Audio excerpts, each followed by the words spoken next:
Hello, I'm Nathan Harrington, founder and owner of Nathan Harrington Coaching, where we dive deep into all things leadership and organizational development. I'm thrilled to have all of you here with me today. Whether you're a past, present, or future client, this episode is designed to shed light on a critical aspect of leadership and culture that we can all learn from. The sense of chaos and disempowerment that poor interorganizational communication can create and how to overcome it. Look, you know as well as I do that communication lies at the heart of everything we do in business and in life. But what happens when it goes bad? Right? Today, we're going to explore how communication can wreak havoc on company culture and what we can do to prevent that from happening. So let's get started. Imagine this, you've got a thriving company with immense potential, but beneath the surface, cracks are forming in your culture. And it's all due to communication breakdowns. Look, think about it.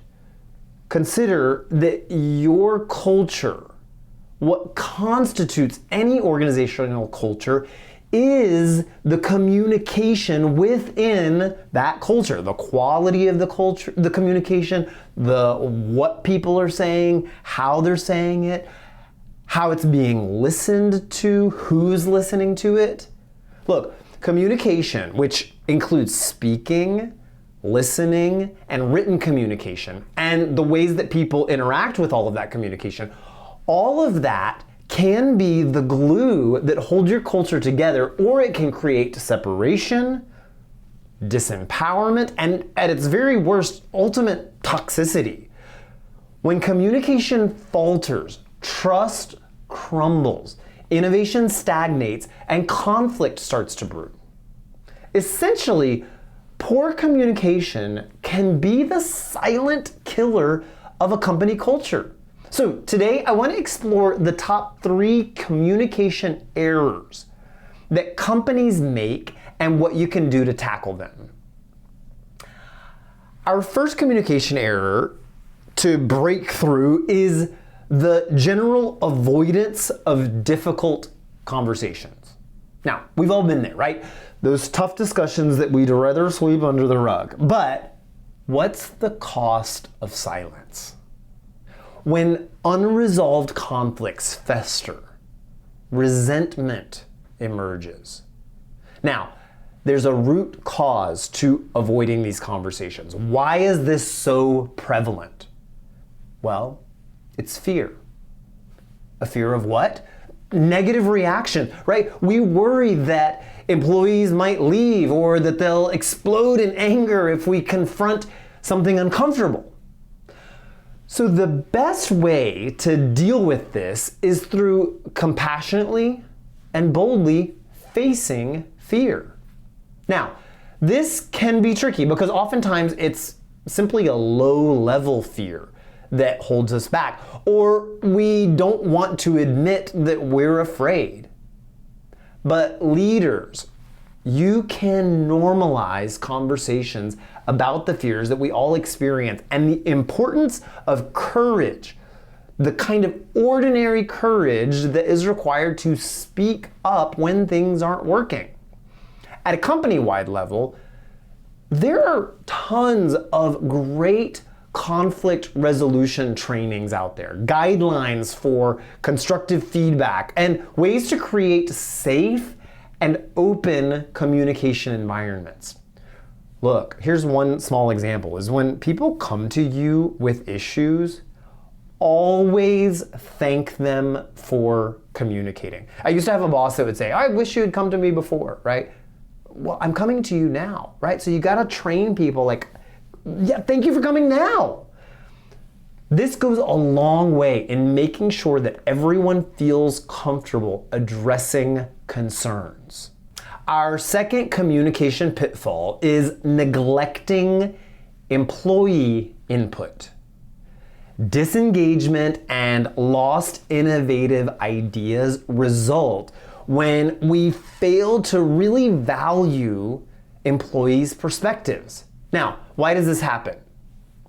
Consider that there's a mindset in the background that serves as a barrier, which is often simply arrogance. That's right, I said it. I know I've been guilty of that as a leader. There's this default way that I've thought in the past, and I know many leaders are guilty of, is that I just have the best ideas and I just need to figure out how to get people on board with my brilliant vision.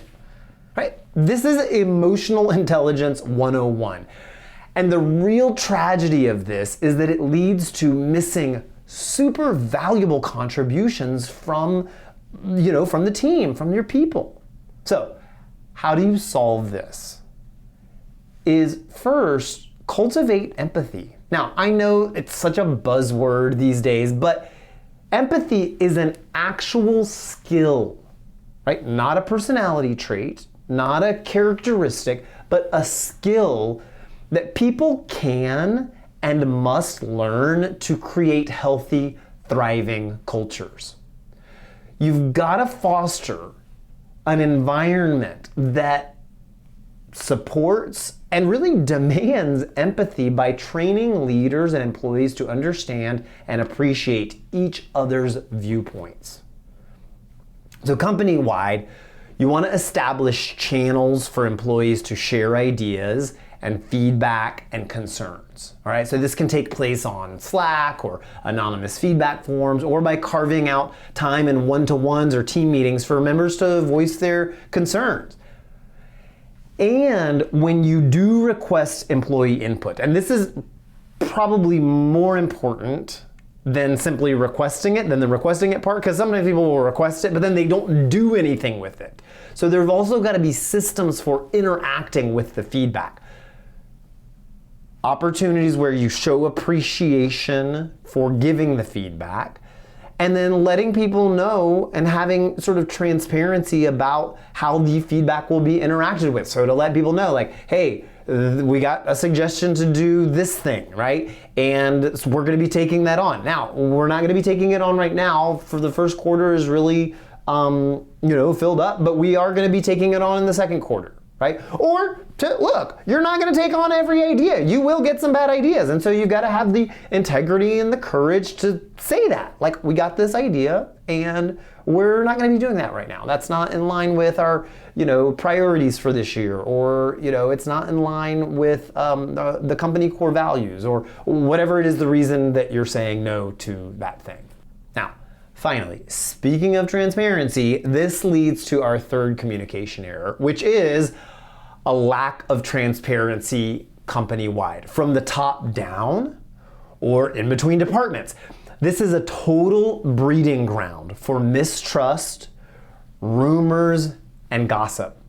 Now, one of the sources of this, right? Now, this isn't the only source, but one of the sources is thinking of management and employees as separate entities. Like, there's an us and a them. And when you're engaged from and you're communicating or not communicating from that space, trust totally erodes, right? Leaders sometimes feel compelled to have all of the answers, right? Or fully developed visions, right? And so they're over here going, oh, as the leaders, we've got to have all the answers, right?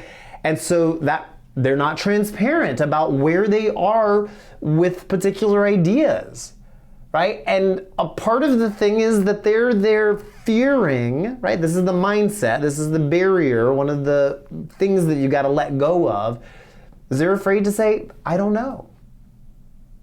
Right? They're afraid to say, I don't have an answer for that yet. Right? There's the concern that that's going to make them look weak or incompetent.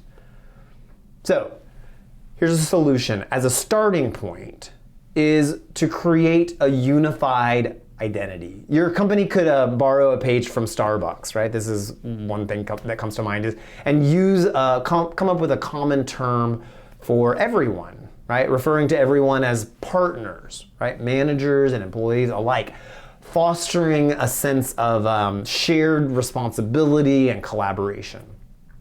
Now, just using a different word isn't going to transform anything, but if the intention is to interrupt the old mindset and to increase transparency, it can cause everyone to see themselves as a part of the same team, working towards common goals. So some practical company-wide actions is implement regular town hall meetings. Share information in various stages of development and embrace the I don't know, right? I don't know where we're going with this. I don't know how this is gonna end up. I don't know all of the impacts that this is gonna have. Like, create that as an opportunity to involve employees in strategic discussions, right? And to make leadership more accessible and approachable. Okay, so to wrap up, we've explored 3 critical communication errors and their solutions.